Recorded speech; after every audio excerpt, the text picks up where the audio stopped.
सूत जी महाराज कहते हैं कि ऋषियों, भगवान के अंश अवतार है नर और नारायण। सबने देखा, बद्रीनाथ गए होंगे आप, तो इन्होंने तप करने के लिए ही और इस संसार में मनुष्य योनि की प्राप्ति की है, नर और नारायण। नर नारायण अर्जुन और श्री कृष्ण ही बनकर के आए थे, ऐसा प्रमाण देवी भागवत में मिलता है। तो ये स्वयं भगवान के ही रूप हैं। तो आकर के इन्होंने बद्रीनाथ धाम में तप किया। हजारों वर्ष तप करने के बाद इनका एक नियम था कि रोज ये पार्थिव शिवलिंग की पूजा किया करते थे।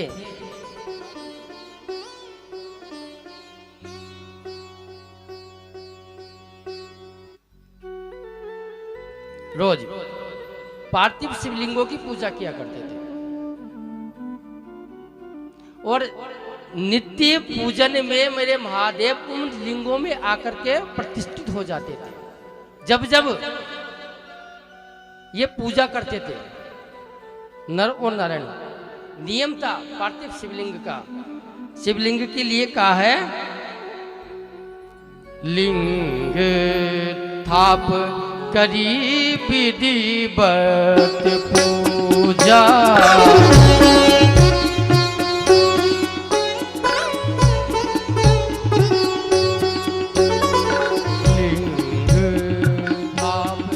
करी विधिवत पूजा।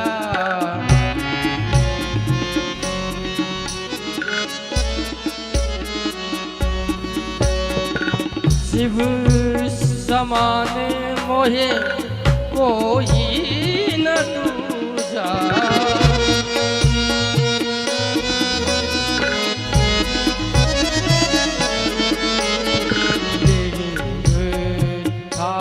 करे विधिवत पूजा।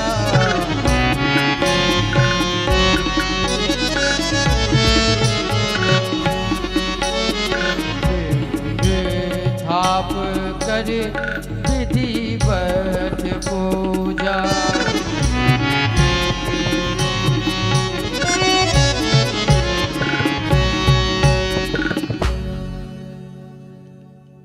महाराज, लिंग पुराण में इसका वर्णन मिलता है कि जो व्यक्ति जीवन में एक बार पार्थिव शिवलिंग की पूजा कर लेता है, उसको फिर तीर्थ में जाने की जरूरत भी ही नहीं पड़ती। स्पष्ट लिंग पुराण कहती है। लेकिन उसके लिए चाहिए भाव, और भाव नहीं है कुछ भी नहीं है। भगवान नारायण ने नर नारायण का अवतार क्यों लिया? भगवान दिखाना चाहते हैं कि मैं भगवान होकर के और भगवान की आराधना करता हूं। स्वयं भगवान होकर के और भगवान की आराधना कर रहे हैं। कौन? नर नारायण। और सबसे बड़ी बात कि जिस पार्थिव शिवलिंगों की वो पूजा करते थे, उस पार्थिव शिवलिंग के अंदर मेरे महादेव रोज आकर के, और जब जब वो पूजा करते थे नर नारायण, उसी समय उन पार्थिव लिंग में आकर के विराजमान हो जाते थे।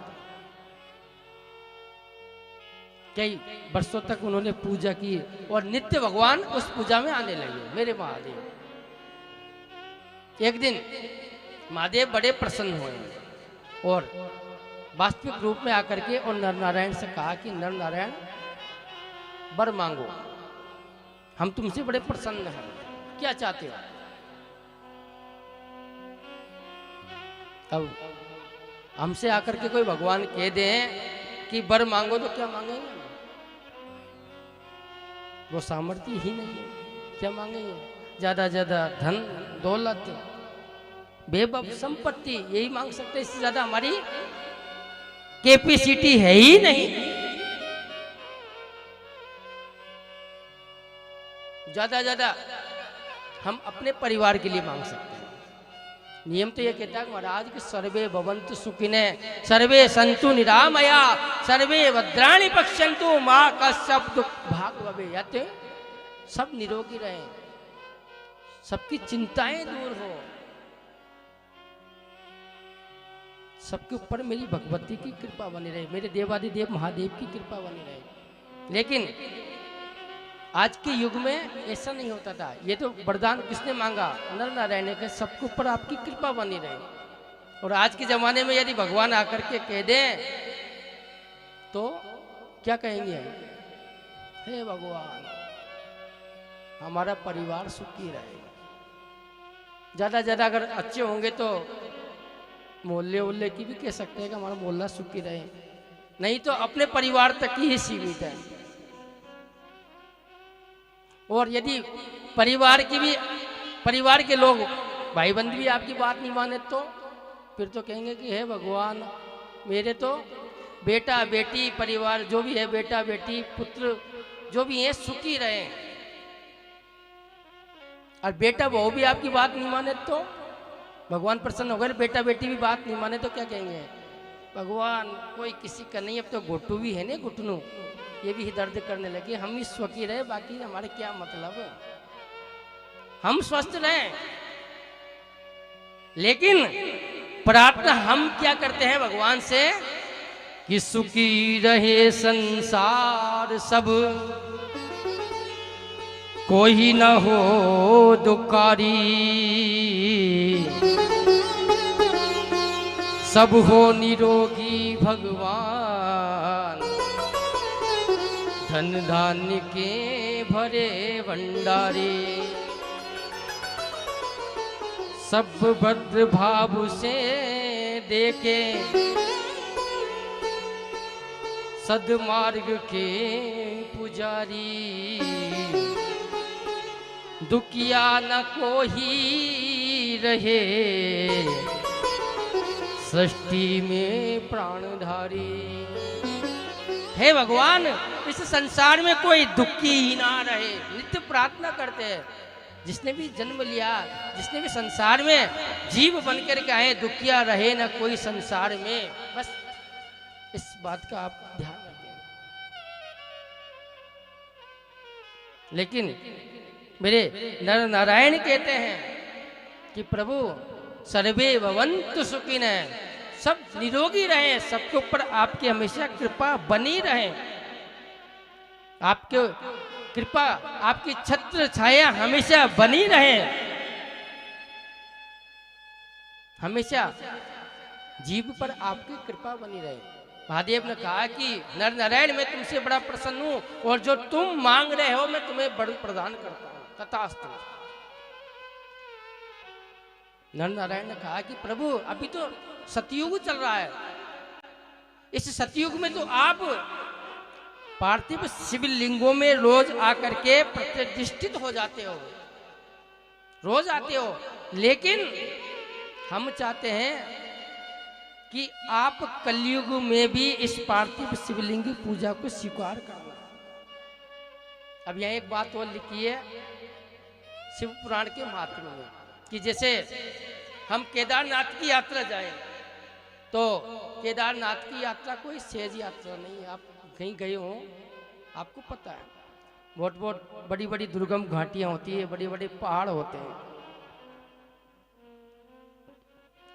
तो जाना बड़ा असंभव सा लगता है, हर कोई जा नहीं सकता। तो प्रभु सतयुग की बात है, तो सतयुग में उस समय जाना बहुत बड़ी उपलब्धि थी। लेकिन नर नारायण कहते हैं कि कलयुग में लोग यहाँ सहजता से आ जाएंगे। अब सतयुग में तो आप यहाँ पार्थिव शिवलिंग की पूजा के रूप में प्रतिष्ठित हो जाते हो, लेकिन प्रभु हम चाहते हैं कि कलयुग में भी कोई व्यक्ति आकर के और आपकी पूजा करें, पूजा करने के बाद आप उसकी पूजा को स्वीकार करें।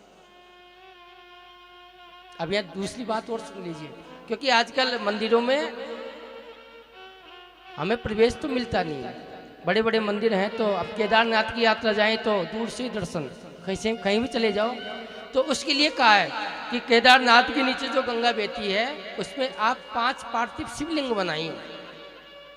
5 पार्थिव शिवलिंग बनाओ। 5 पार्थिव शिवलिंग बना करके, और आपके पास यदि पूजा की सामग्री उपलब्ध हो तो पूजा कर दीजिए, अन्यथा उसी गंगा में से आप 5 बार पांचों को अपने पितरों के नाम से तर्पण कर दीजिए। आपके साथ साथ आपके जो पितर हैं वो भी आपके साथ मुक्ति हो जाएंगे। 3 के लिए 3 जगह पितृ तर्पण बताए हैं। कभी आप बद्रीनाथ जाओ तो सबसे पहला हमारे ऊपर ऋण आता है, वो है देव ऋण। मनुष्य जन्म के ऊपर 3 ऋण मिले हैं, और 3 से मुक्ति होना चाहते हो तो आप उस ऋण से मुक्ति के लिए जब बद्रीनाथ जाओ तो देवताओं के लिए तर्पण कर दीजिए। कहाँ पे? नरसिंह शिला पर। नरसिंह शिला देखी हो आप, कभी बद्रीनाथ जाओ तो बद्रीनाथ जाने के बाद जैसे आप वो ब्रिज पार करोगे, पुल बना हुआ है, पुल के बीचों बीच नदी के अंदर एक बड़ी सी शिला है, उसको कहते हैं नरसिंह शिला। उस नरसिंह शिला पर बैठ करके हम अपने जो पूर्वज है, पूर्वज का मतलब होता है अपने देवता, उन देवताओं के लिए जाकर के हम तर्पण कर दें तो एक ऋण से मुक्त हो जाते हैं।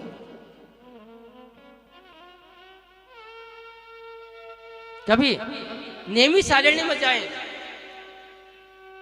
तो नेमी सारण्य में जाने के बाद हम अपने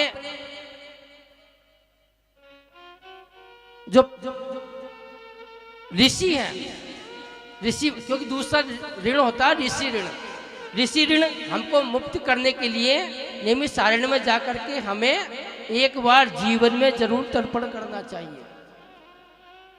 और तीसरा ऋण है हमारा पितृ ऋण, उसकी मुक्ति के लिए गया जी में जाकर के और एक बार जीवन में उनके लिए तर्पण कर दो। 3 जगह, तीनों के यदि हमने तर्पण कर दिए तो महाराज आपके साथ ऋण जाएगा ही नहीं, और जिसने 3 जगह तर्पण किए वो हमेशा के लिए मुक्त हो जाता है।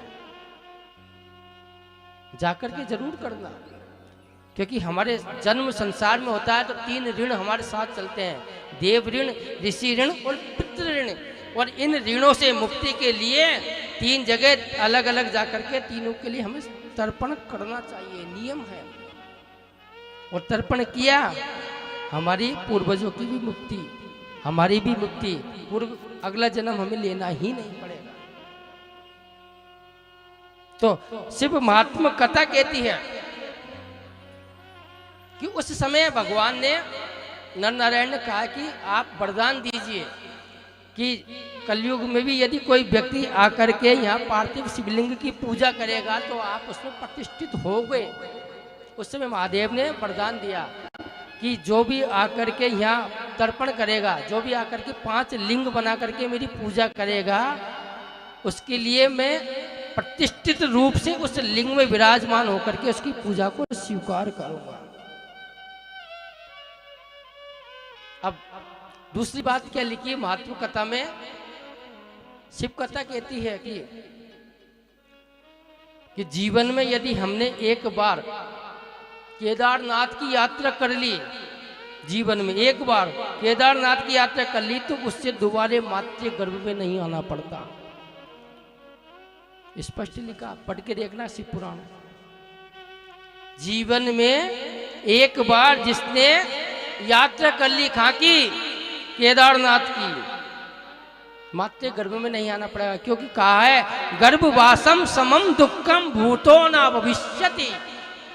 जितना जीव को गर्भ के अंदर कष्ट होता है उतना कष्ट कहीं भी नहीं होता। लेकिन महादेव कहते हैं कि एक बार जीवन में मेरे यहाँ आ जाइए, मेरी पूजा कीजिए, मैं तुम्हें वरदान देता हूँ कि मातृ गर्भ में दोबारा आना ही नहीं पड़ेगा। लेकिन भाव से ये लिखा है। अब ये सतयुग में तो होता था, लेकिन आजकल पता नहीं होता या नहीं, इस बात को मैं नहीं कह सकता। क्यों? और आज दुर्भाग्य का विषय है आज हमारे लिए। क्यों? कि जिस तीर्थ क्षेत्रों में हम जाते हैं तो हम तीर्थ का नाम लेकर के और वहां जाकर व्यभिचार करते हैं। दुख की बात है, तीर्थों में जाकर के लोग बाग मदिरा का पान कर लेते हैं। अब वो तीर्थ की महिमा कहाँ है? तीर्थ तीर्थ कहाँ रह गया? वो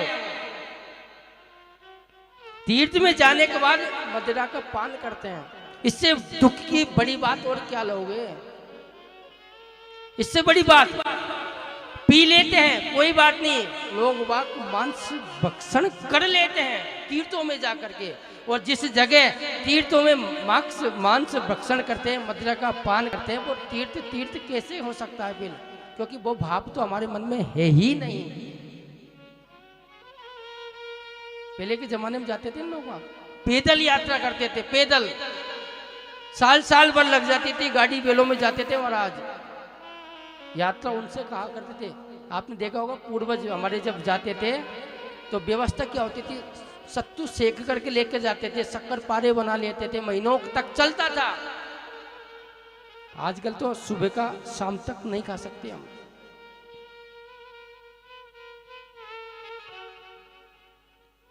तो इससे भयानक दृश्य क्या लोगे? खा लेते हैं लोग, पी लेते हैं। तीर्थों की महिमा को बदनाम करने वाले और कोई नहीं, हम तुम ही हैं। केदारनाथ के संदर्भ में बात लिखी है, स्पष्ट लिखा है कि केदारनाथ धाम में जब जाओ, जा करके मेरे महादेव की पूजा करो। पूजा करने के बाद 5 कंकड़, छोटे छोटे 5 कंकड़ और एक कड़ा, लोहे का कड़ा वहां मिलता है। स्पष्ट शिव पुराण पढ़ना लिखा है कि भगवान शिव ने कहा है कि जो व्यक्ति मुझे 5 कंकड़ और एक कड़ा मुझे अर्पित करेगा, उसको मैं गणेश और कार्तिकेय के समान प्रेम करूंगा। शिव पुराण में स्पष्ट वर्णन मिलता है कि जो व्यक्ति एक बार जीवन में केदारनाथ की यात्रा जाए तो जाने के बाद 5 कंकड़ जरूर चढ़ाए। हमारे पंच कर्मेंद्रिया, पंच ज्ञान इंद्रिया, मन बुद्धि चित्त अहंकार, ये जो 14 स्थान है, इन स्थानों से यदि हम बचना चाहें, काम से, लोभ से, विकार से इनसे बचना चाहें, तो केदारनाथ की यात्रा जीवन में एक बार जरूर करना। और जाओ तो जाकर के 5 कंकड़ और एक कड़ा जरूर चढ़ा के आना। लिखा है। कई बार प्रश्न हो जाता है कि गुरुजी केदारनाथ की यात्रा कोई गया, कहीं की भी यात्रा गए हैं तो बीच रास्ते में उनका एक्सीडेंट हो गया, खत्म हो गए, दुर्घटना हो गई, तो वो तो अच्छे काम के लिए गए थे, भगवान ने उनकी सहायता क्यों नहीं की? जब भगवान के दरवाजे पे जा रहे हैं, केदारनाथ धाम जा रहे हैं, बीच में गाड़ी बहुत बड़ी खाई है, खाई में बस गिर गई, 25 लोग बस में सवार थे, गिर गई। किसी ने प्रश्न किया कि भाई गिरी बस, तो भगवान ने उनकी सहायता क्यों नहीं की? तो उनके लिए भी जवाब, 20 कितने आदमी थे बस में? 25। 25 में से मरने वालों की संख्या कितनी थी? 20। वो 5 कैसे बचे? वो 5 कैसे बचे?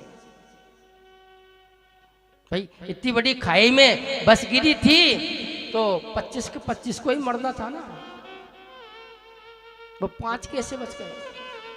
शिव कथा कहती है कि हो सकता उन 5 के धर्म पुण्य, उनके संस्कार उनसे थोड़े ज्यादा थे, उन्होंने जीवन पर्यंत साधना की, उस साधना के बदौलत उन पर मेरे महादेव की कृपा हुई है। लेकिन शिव कथा में एक बात और लिखी है कि जो यदि यात्रा पे जाता है, बीच में मर भी जाता है, एक्सीडेंट में कैसे भी करके मर जाता है, तो जो दर्शन करने के बाद महादेव फल की प्राप्ति कराते हैं, वो वही फल उसको मरने के बाद महादेव तत्काल देते हैं, उसी क्षण,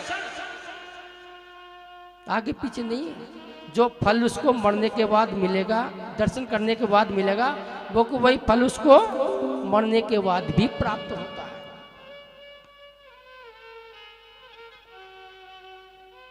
ये गोविंद की कृपा है, क्योंकि भगवान कहते हैं कि ये मेरा परम भक्त भक्त था, ये मेरे यहाँ आ रहा था, इसको नैनों में मैं था, इसके बेनों में मैं था, इसके चित्त में मैं था, इसकी बुद्धि में मैं था, और इसकी चित्त में मैं था, बुद्धि में मैं था, नैनों में मैं था, तो इसको मैं कैसे अपने आप से अलग कर सकता हूँ? ये तो मेरा है। हरि को भजई सो हरि को वही। महादेव कहते हैं कि कोई बात नहीं, अगर मर भी गया तो वो भी मेरा ही है। जीवन में एक बार जरूर हम यात्रा करें।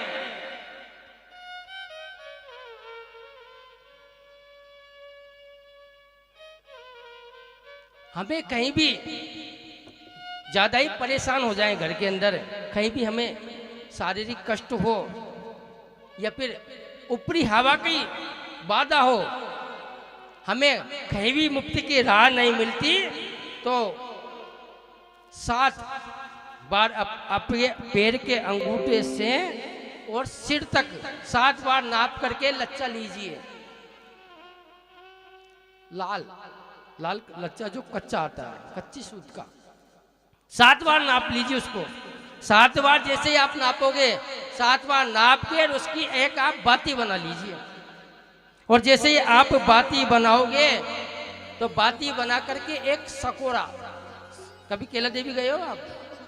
केला देवी के जोत जलती है सकोरे में ही जलती है। तो मिट्टी का जो सकोरा होता है, उस सकोरे में वो 7 हाथ की जो आपने बाती बनाई है उसको बटके और सरसों का, पीवर सरसों का तेल लेकर के और उसको पीपल के नीचे जाकर के जलाइए। शनिवार के दिन शाम को संध्या के समय 7 परिक्रमा करके आपका जो दुख है, जो कष्ट है, जो आपके मन में आपकी चिंता है, कह आइए कि आज से हम इनको यहीं छोड़ करके जा रहे हैं। जैसे जैसे ये अग्नि जलेगी, ऐसे के ऐसे हमारे ये जितने भी दुख दर्द है, इसको महाराज आप जला करके राख कर दीजिए। संसार का कोई न्यायाधीश है तो महाराज शनि न्याय करने वाला,